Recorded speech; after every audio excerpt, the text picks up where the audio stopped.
étudiante écoutait attentivement la description qu'un prédicateur faisait des beautés et des avantages de la nouvelle terre. Les promesses lues dans la Bible lui paraissaient trop belles pour être vraies. Dieu lui-même sera avec eux. Il essuiera toute larme de leurs yeux, et la mort ne sera plus, et il n'y aura plus ni deuil, ni cri, ni douleur. Aucun habitant ne dit « Je suis malade ». Impressionnée, la jeune fille s'écria « C'est merveilleux, mais pasteur, je suis plus intéressé par le présent que par une promesse de recevoir un jour un gâteau dans le ciel. Dieu ne s'intéresse-t-il pas à ce qui m'arrive maintenant? Dois-je attendre d'être au ciel pour avoir la santé et le bonheur? Aujourd'hui, quand on considère l'importance des frais médicaux, on constate que la maladie est le luxe le plus coûteux du monde. Est-ce vraiment important de bien se porter? Interrogez des malades du cancer ou des victimes d'un infarctus.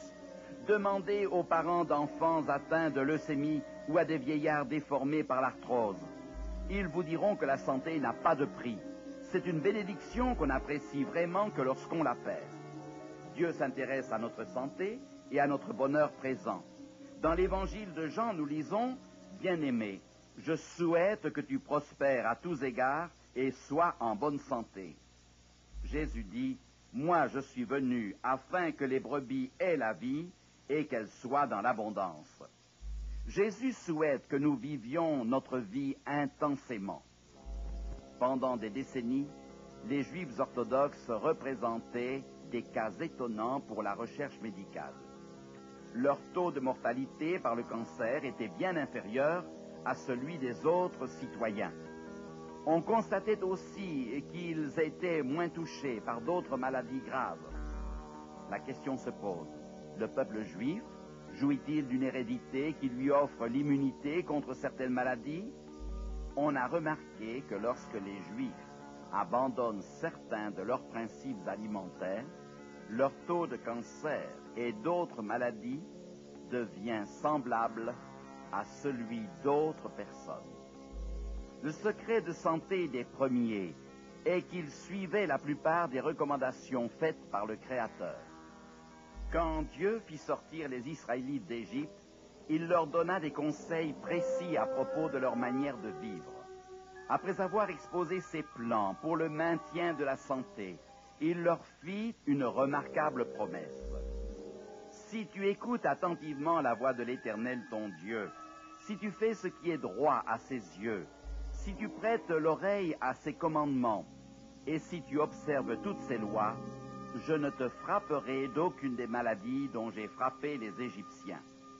Constatant l'accomplissement de cette promesse, David nous dit « Et nul ne chancela parmi ses tribus. » Les Égyptiens n'avaient probablement pas les mêmes maladies que nous avons aujourd'hui, diront certains. Qu'on se détrompe. Une équipe de spécialistes du monde entier s'est réunie en Angleterre en 1975 dans le but de pratiquer des autopsies sur les momies égyptiennes reposant dans un musée. Ces momies datent de 1900 avant Jésus-Christ. Les découvertes furent étonnantes. Les Égyptiens de cette époque souffraient de maladies communes à l'homme moderne. Maladies cardiovasculaires, cancer, arthrose, hépatite, tétanos, trichinose, etc. Bien que l'Égypte fût le centre culturel et pédagogique au temps de Moïse, les connaissances médicales et les médicaments étaient très semblables à ceux des sorciers africains d'aujourd'hui. En 1552 avant Jésus-Christ, peu de temps avant la naissance de Moïse, un livre médical fut écrit en Égypte. On y trouve une liste de traitements et de remèdes pour de nombreuses maladies, infections et accidents. Lors de la pénétration d'un corps étranger dans la chair, il est recommandé une friction avec un liquide fait de sang de verre et d'excréments de cheval. Rien d'étonnant qu'il y eut une multiplication des décès. Pour une morsure de serpent, on devait boire de l'eau qui avait traversé une idole. Pour quelqu'un qui devenait chauve, il fallait se frotter le crâne avec un tonique à base de farine provenant de sabots de chevaux, de bourgeons de palmier dattier et de talons de chien bouillis dans de l'huile. La Bible dit que Moïse fut instruit dans toute la sagesse des Égyptiens. Toutefois, pas une seule fois dans ces livres, vous ne trouverez prescrite une des recettes médicales égyptiennes. Pourtant, les écrits de Moïse sont remplis d'instructions, de lois et de règles concernant l'éducation sanitaire, les mises en quarantaine, l'hygiène personnelle et l'alimentation. Les Égyptiens, comme beaucoup de médecins aujourd'hui, ne s'occupaient que de la guérison. Dieu a préconisé des règles de prévention. Ce fut l'application de certains principes de santé donnés par Dieu et enseignés par Moïse après l'Exode qui mit fin aux épidémies de peste et de lèpre du Moyen Âge. Au cours d'épidémies redoutables, des millions de vies furent sauvées par des médecins dont la sagesse fut de solliciter les conseils de chefs religieux. Un historien a écrit « L'Église étudia les cas de contagion décrits dans l'Ancien Testament. Ceux-ci et leurs traitements sont décrits avec précision dans le livre du Lévitique. 60 millions de personnes moururent au cours de ces épidémies, alors que les principes bibliques d'isolement auraient pu en sauver beaucoup. Dieu a dessiné notre corps. Il en connaît exactement toutes les fonctions. Il sait ce qui est nécessaire pour que nos corps soient maintenus en santé. Quand nous achetons une voiture, nous recevons un manuel de la firme fabricante. Il nous dit le genre d'essence que nous devons utiliser, le type d'huile nécessaire. Il suggère les révisions à faire à la voiture et comment conduire de manière à obtenir une sécurité et un rendement maximum. Pourquoi les fabricants donnent-ils ce manuel? Parce qu'ils ont fabriqué la voiture et savent comment elle fonctionne. Vu le coût des réparations, la plupart d'entre nous essayent de suivre à la lettre les recommandations qui sont faites. Ainsi, on évite des frais élevés de réparation. Il en est de même pour notre corps. Dieu donna à l'homme un corps merveilleux avec des possibilités à peu près illimitées. Ce corps comprend des éléments qui doivent être ménagés et entretenus. Dieu sait exactement ce qui est nécessaire pour que nos corps restent en santé et fonctionnent d'une manière efficace. Retournons en arrière au Jardin d'Éden et notons ce que faisaient Adam et Ève pour garder la santé. La Bible dit qu'après avoir créé Adam et Ève, Dieu les mit au travail. L'activité, l'exercice sont nécessaires. L'Éternel Dieu prit l'homme et le plaça dans le Jardin d'Éden pour le cultiver et pour le garder. Après qu'Adam eut péché, Dieu augmenta son travail. C'est à la sueur de ton visage que tu mangeras du pain jusqu'à ce que tu retournes dans la terre. Un corps inactif se détériore. L'exercice augmente la force musculaire et favorise la circulation du sang. Les poumons deviennent plus efficaces parce que capables d'aspirer davantage d'air avec moins d'efforts. Le cœur fonctionne mieux et pompe plus de sang à chaque battement. L'énergie déployée produira plus d'oxygène et celui-ci vitalisera les tissus de sorte que le corps en général s'en portera mieux. L'exercice protège le corps de beaucoup de maladies et retarde la vieillesse. Avant le péché, Dieu prescrit à Adam et Ève une saine alimentation. Dieu dit, « Voici, je vous donne toute herbe portant de la semence et qui est à la surface de toute la terre, et tout arbre ayant en lui du fruit d'arbre et portant de la semence, ce sera votre nourriture. » Ils mangeaient des fruits, des céréales et des noix. Ils pouvaient aussi manger des fruits de l'arbre de vie qui se trouvait dans le jardin d'Éden. Ce fruit ajoutait à leur régime un élément nutritif indispensable qui les conservait éternellement jeunes. Après qu'Adam eut péché, Dieu les sépara de l'arbre de vie et ajouta les légumes à leur alimentation. Tu mangeras de l'herbe des champs. Tel fut le régime de l'homme jusqu'au déluge. Il devait être excellent car les antédiluviens vivaient jusqu'à plus de 900 ans. L'homme qui vécut le plus longtemps s'appelait Métuchéla. Tous les jours de Métuchéla furent de 969 ans, puis il mourut. Après le déluge, la moyenne de vie de l'homme diminua considérablement. Un fils de Noé vécut 600 ans, son petit-fils 230 ans, le petit-fils de celui-ci 175 ans, et à l'époque du roi David, un homme vivait d'environ 70 ans. Le déluge détruisit toute végétation sur la terre et les réserves de nourriture de Noé furent épuisées après un séjour d'une année et 10 jours dans l'arche. C'est pourquoi Dieu permit à Noé et à sa famille de manger de la viande. Les végétaux ne sont pas tous comestibles. De même, les animaux ne peuvent pas tous être consommés. Les êtres humains ne mangent pas les chardons, les rats, les serpents, les chats, la ciguë, les champignons vénéneux, etc. Dieu spécifia les plantes, les fruits et les animaux comestibles. Dieu fit une distinction entre les animaux. Il en désigna certains comme étant purs et d'autres comme étant impurs. Il est intéressant de noter que cette distinction ne commença pas au temps de Moïse. Dieu, en dirigeant les animaux vers l'arche, indiqua clairement ceux qui étaient purs et ceux qui étaient impurs. Tu prendras auprès de toi 7 couples de tous les animaux purs, le mâle et sa femelle. Une paire des animaux qui ne sont pas purs, le mâle et sa femelle. Il est évident que Noé connaissait tous les animaux, les purs et les impurs, sinon Dieu ne lui aurait pas donné de telles instructions. La liste des animaux, les comestibles et ceux dont la viande ne devrait jamais être consommée, se trouve dans Lévitique 11 et Deutéronome 14. Après avoir délivré les Israélites d'Égypte, Dieu indiqua à Moïse des principes de diététique et énonça des règlements pour protéger leur santé.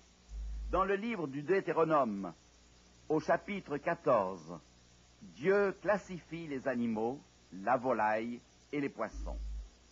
Voici les animaux que vous mangerez: le bœuf, la brebis et la chèvre, le cerf, la gazelle et le daim, le bouquetin, le chevreuil, la chèvre sauvage et la girafe. Remarquez maintenant comment Dieu dit que l'on peut distinguer un animal pur d'un animal impur.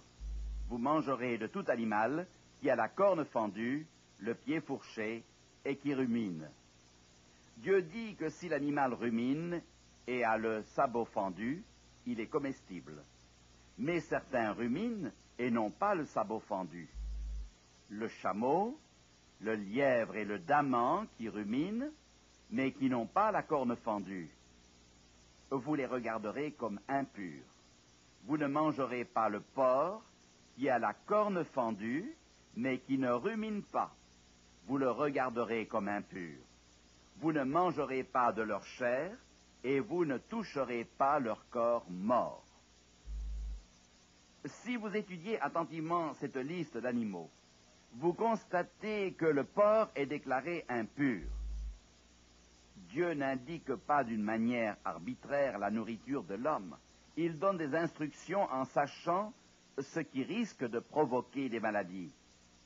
Ces conseils sont consignés par écrit. Il ne refuse aucun bien à ceux qui marchent dans l'intégrité. Mais, dira-t-on, pourquoi Dieu ne nous permet-il pas de manger la viande de porc?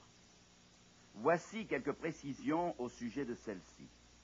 Les détritus mangés par le porc sont digérés et convertis en viande en quelques heures.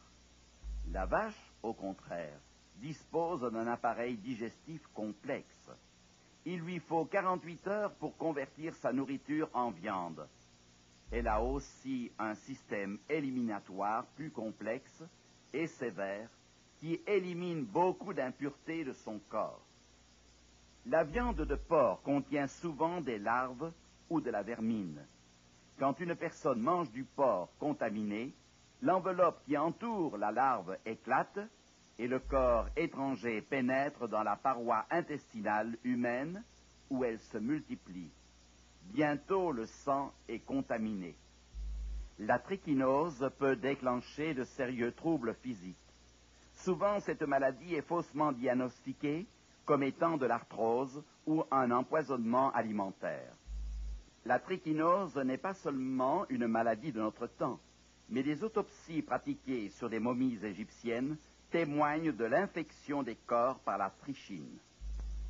Dieu précisa les caractéristiques des poissons comestibles et de ceux qui doivent être évités.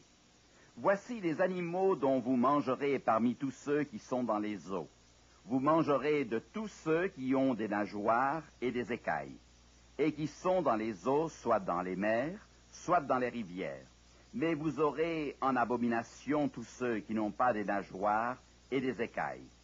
Parmi tout ce qui se meut dans les eaux, vous les aurez en abomination, vous ne mangerez pas de leur chair. Un médecin passa des années à faire des recherches pour les services de santé de la marine et de l'armée américaine afin de déterminer quels éléments de la faune marine étaient bons pour l'homme en cas de naufrage. En 1965, ces travaux furent publiés en 3 gros volumes. C'était le plus gros travail du genre. Il est intéressant de remarquer qu'après toutes ces recherches, ce docteur concluait que la règle d'or à suivre par les hommes de l'armée et de la marine était dans Deutéronome 14. Là se trouvent quelques brèves instructions données par Dieu il y a environ 3500 ans. Dieu apporta une autre restriction à la nourriture de l'homme. C'est ici une loi perpétuelle pour vos descendants. Dans tous les lieux où vous habiterez, vous ne mangerez ni graisse ni sang. Beaucoup de Juifs pratiquants continuent à suivre ces instructions aujourd'hui. Quand un animal est tué, il est suspendu pour que tout son sang s'écoule. Ensuite, l'animal est découpé et placé dans une solution saline afin d'éliminer toute trace de sang. La graisse est séparée de la viande. Les recherches modernes confirment la sagesse du commandement divin. On sait que le sang transporte des impuretés, des microbes, des virus et des toxines. De nombreuses maladies sont transmises par le sang. On sait aussi que les graisses saturées, comme celles des viandes et des produits laitiers, provoquent l'augmentation du taux de cholestérol, facteur important dans les maladies cardiovasculaires. Bien des maladies pourraient être évitées si l'homme suivait les conseils de son Créateur. Il sait mieux que quiconque ce qui est le meilleur pour sa créature. Mais nous ne comprenons vraiment l'importance du choix alimentaire que lorsque nous réalisons la conception divine au sujet du corps humain. L'apôtre Paul déclara « Ne savez-vous pas que votre corps est le temple du Saint-Esprit qui est en vous, que vous avez reçu de Dieu et que vous ne vous appartenez pas à vous-même. Dieu se révèle par la présence du Saint-Esprit en nous. » Paul explique pourquoi nous devons respecter notre personne. Car vous avez été rachetés à un grand prix. Glorifiez donc Dieu dans votre corps et dans votre esprit qui appartiennent à Dieu. L'homme est la propriété de Dieu par la création et la rédemption. Parce que l'homme a été racheté à un prix inestimable, il est normal qu'il glorifie Dieu en toutes choses. Soit donc que vous mangiez, soit que vous buviez, soit que vous fassiez quelque autre chose, faites tout pour la gloire de Dieu. Tous ceux qui aiment Dieu éviteront tout ce qui pourrait porter préjudice à leur santé. La Bible nous avertit, si quelqu'un détruit le temple de Dieu, Dieu le détruira, car le temple de Dieu est saint et c'est ce que vous êtes. Comment peut-on se faire du tort? Paul l'indique dans l'Épître aux Corinthiens. Ne vous y trompez pas, ni les impudiques, ni les idolâtres, ni les adultères, ni les efféminés, ni les infâmes, ni les ivrognes n'hériteront le royaume de Dieu. La Bible affirme que l'immoralité et la perversion portent atteinte à l'équilibre du corps. Les boissons alcoolisées sont aussi citées. Salomon a écrit « Ne regarde pas le vin qui paraît d'un beau rouge, qui fait des perles dans la coupe et qui coule aisément. Il finit par mordre comme un serpent et par piquer comme un basilic. Tes yeux se porteront sur des étrangères et ton cœur parlera d'une manière perverse. » Après les maladies cardiaques et le cancer, nous trouvons l'alcoolisme comme troisième grand mal contemporain. Plus de la moitié des accidents de circulation sont directement liés au problème de l'alcool. Dans plus de la moitié des crimes commis, soit l'assassin, soit la victime, sont sous l'effet de l'alcool. Le sucre des boissons alcoolisées diminue la défense du corps contre l'infection. En général, l'alcoolisme développe de la graisse dans le foie et les chances de mourir d'une cirrhose du foie augmentent d'autant. La moyenne de vie d'un alcoolique est diminuée d'au moins 12 ans. D'après de récentes statistiques, une personne sur 10, après un premier verre, devient alcoolique. Des recherches montrent que les cellules cérébrales meurent quand l'alcool est introduit dans la circulation sanguine et que les parents qui boivent ont un nombre d'enfants naissants mal formés sensiblement plus élevé que les abstinents. Pour un chrétien, s'adonner à la boisson a des conséquences beaucoup plus grandes. Chaque chrétien a besoin de toute son énergie cérébrale pour résister aux tentations de Satan. Il ne peut pas se fier à un jugement imparfait pour discerner le juste du faux. Sur la croix, notre Seigneur refusa le liquide qui lui était offert par les soldats pour diminuer ses maux. Bien qu'il souffrit atrocement, Jésus ne voulut rien prendre qui aurait pu obscurcir ses facultés mentales. Il existe d'autres habitudes qui mettent notre santé en danger. Si vous fumez, vos risques de mourir d'un cancer du poumon sont 10 fois plus grands que si vous n'avez jamais fumé. Toutefois, le cancer n'est pas le seul danger. Les risques d'une maladie cardiaque sont, chez un fumeur, nettement plus grands que chez un non-fumeur. Des recherches ont montré que la nicotine augmente le taux de cholestérol sur les parois des artères. La nicotine cause aussi le rétrécissement des artères. Le moindre caillot bloqué dans un vaisseau sanguin peut causer un infarctus ou une embolie cérébrale. La personne qui fume est aussi un candidat de premier choix à la sénilité précoce à cause du manque d'oxygénation du cerveau. Concernant la femme enceinte, un grand quotidien a publié ce qui suit. Les femmes qui fument pendant leur grossesse font du mal à leur bébé. Si vous fumez, vous vous faites du mal à vous-même. Mais le bébé ne peut pas choisir. Il est obligé de fumer si sa mère le fait. Les effets nocifs du tabac sur les enfants à naître sont très divers. Depuis la réduction de mouvement du fœtus au retard dans la croissance et au taux élevé de maladies respiratoires plus tard. La cause est un manque d'oxygène entraîné par la nicotine. Les mères qui fument ont 27% de plus d'enfants morts-nés que celles qui ne fument pas. Chaque année, la cigarette contribue à la mort de millions d'individus. Un médecin dit « Chaque cigarette qu'une personne fume raccourcit sa vie de 14 minutes et demie. » Dieu a donné un commandement. Tu ne tueras pas. Cependant, combien de personnes se tuent par ce qu'elles mangent, fument et boivent? On a dit que la forme la plus courante de suicide est notre couteau, notre fourchette et notre cuillère. On devrait y ajouter le verre ou la tasse. Une tasse de café normale contient entre 130 et 250 mg de caféine, suivant qu'il est fort ou léger. La caféine est définie par la médecine comme un stimulant et un poison. Le thé et les boissons à base de cola contiennent de la caféine. Ces boissons sont mises en cause lors de maladies cardiaques, de désordres neurologiques et du cancer de la vessie. Si quelqu'un parmi vos connaissances s'injectait régulièrement quelques milligrammes de caféine dans les veines, ne penseriez-vous pas qu'il est toxicomane? Certes, or beaucoup se droguent en buvant du café ou des boissons à base de cola. Nombreux sont ceux qui, chaque jour, ingurgitent des drogues qui tuent. La vraie tempérance serait-elle l'abstinence de tout ce qui a bon goût? Nullement.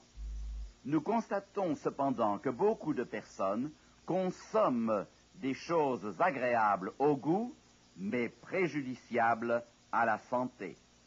Lorsque le cœur doit travailler davantage, parce que nous sommes trop gros, les reins, le foie et les poumons sont surmenés. Les personnes obèses souffrent de 16 maladies de plus que les personnes normales. L'un des réels ennemis de la santé est la consommation abusive de sucre raffiné. En 1822, les Américains en consommaient 2 cuillères à café par jour. En 1905, 20 cuillères. En 1979, 34. Avez-vous déjà estimé la quantité de sucre que vous absorbez chaque jour? Vous en seriez sans doute surpris. Notons simplement quelques produits qu'une personne moyenne mange quotidiennement. Une part de tarte contient 14 cuillères à café. Une bouteille de boisson gazeuse, 8. Une plaque de chocolat, 7. Une coupe de glace, 24. Un beignet, 6. Une crêpe avec de la confiture, 15. Des céréales sucrées, 6. En plus des problèmes dentaires et de poids, si vous mangez du sucre quand vous êtes malade, votre corps aura plus de difficultés à combattre l'infection. Le sucre diminue le nombre de cellules qui digèrent les bactéries. Il est un élément qui amoindrit la résistance aux infections.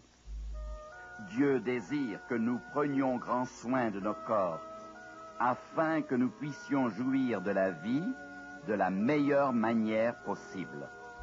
Il veut que nous soyons des personnes responsables, heureuses et pures. Il veut que nous jouissions de la vie dans toute sa plénitude. La durée et la qualité de notre vie dépendent de notre assiduité à suivre les instructions divines. Nous devons mener une vie équilibrée dans le travail, la détente et le repos. C'est pourquoi Dieu attire notre attention sur le 7e jour, le jour du sabbat, et en fait un jour de repos et d'adoration. Il savait combien nous aurions besoin de ce jour de repos pour récupérer, oublier nos soucis et passer un moment de communion avec lui. En certaines circonstances, Jésus eut besoin de s'éloigner des pressions de la foule et de se reposer. Après une journée épuisante, Jésus dit à ses disciples, « Venez à l'écart, dans un lieu désert, et reposez-vous un peu. » Nous aussi avons besoin de moments de repos dans un endroit tranquille. Il n'est pas toujours possible d'aller dans le désert, bien que cela puisse être un endroit très agréable à certaines époques de l'année, mais nous pouvons nous rendre dans une région montagneuse, où la vision des beaux arbres, de lacs profonds, et le fouet des vents glacés calmeront nos cœurs tourmentés. Où que nous soyons, nous avons besoin d'un endroit de repos et de méditation en dehors de l'agitation quotidienne. Nous avons besoin de vivre d'une façon décontractée. Dieu désire que nous ayons dans nos vies, dès ici-bas, un peu de ciel bleu. Ainsi, nous nous préparerons à vivre sur la terre restaurée. Là, toutes les maladies et tous les maux seront bannis pour toujours. Reconnaissant que ces conseils sont précieux, il en est qui diront « Mais j'ai certaines habitudes que je ne peux pas modifier. » Voici une bonne nouvelle. Dieu ne s'attend pas à ce que nous fassions tout par nous-mêmes. Sans moi, vous ne pouvez rien faire. Par nous-mêmes, nous ne pouvons surmonter nos mauvaises habitudes. Mais il nous est précieux de savoir que Jésus est toujours prêt à nous aider. Paul connaissait le secret de la victoire. Je puis tout par celui qui me fortifie.